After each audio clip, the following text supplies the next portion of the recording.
سلام بچه، چطورید؟ امروز اومدیم برای شما یه چیتی بدیم که چیت نیست. حالا یعنی چی؟ این چیت جوریه که صدا تولید میکنه و نمیذاره یارا یا دشمناش رو با صدا پا بگیرن و خیلی خوبه. مثلا یه چیتی هست ضد بله، چون چیت نیست، فقط یه صدایی که خیلی کاربرد داره و بهتون پیشنهاد میدم این چیتو به دوستان خود ندهید. چرا؟ چون که همین چیتو به خودتون استفاده کنن، روشون استفاده کرده باشید.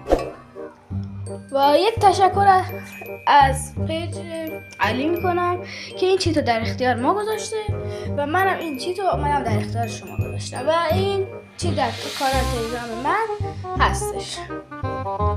خب بچه، وارد برنامه که توی کانال تلگرام هست میشید. خب اینجا اولین بار همچین صفحه برای شما میاره. حالا ممکن اولش چند تا دسترسی هم میخواد. روی ضبط صدا میزنید.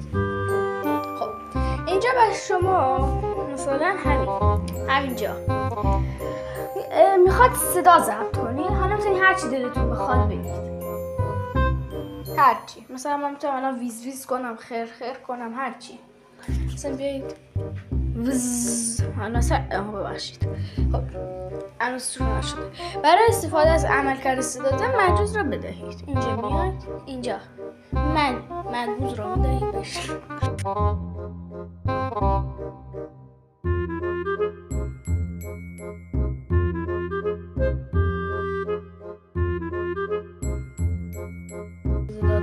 مجوز را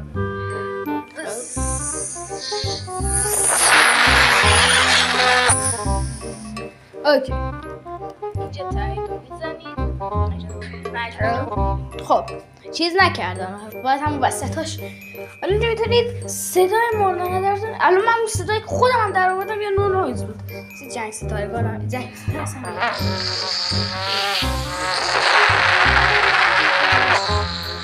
حالا رفیقاتون اگه تونستن صدا با بگیرن، مینیون ها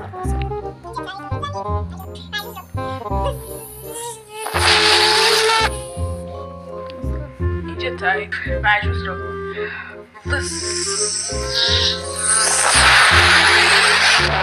زنگ ستارگان از همشون بزن. اینجا یه اسم براش انتخاب میکنید. مجوز رو یه اسم براش انتخاب میکنید. خب اینجا زرو داریم. خب میایم بیرون. اینجا روی پیام صوتی زرد رنگ میزنید تایید.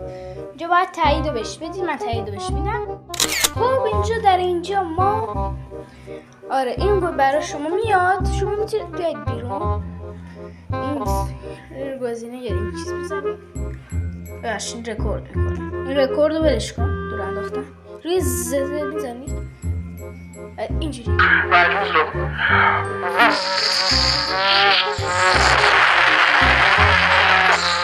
و دوباره روش حالا بچه ها اینجا میتونید در اینجا حالا شما برای بستن اینم که میتونید یه بار اینجوری اینو ببندید، رو ببرید. توی گیم رو میتونید روشن کنید. هر وقت دلتون خواست میتونید بیایید توی پیام صوتی بزنید و برید. حالا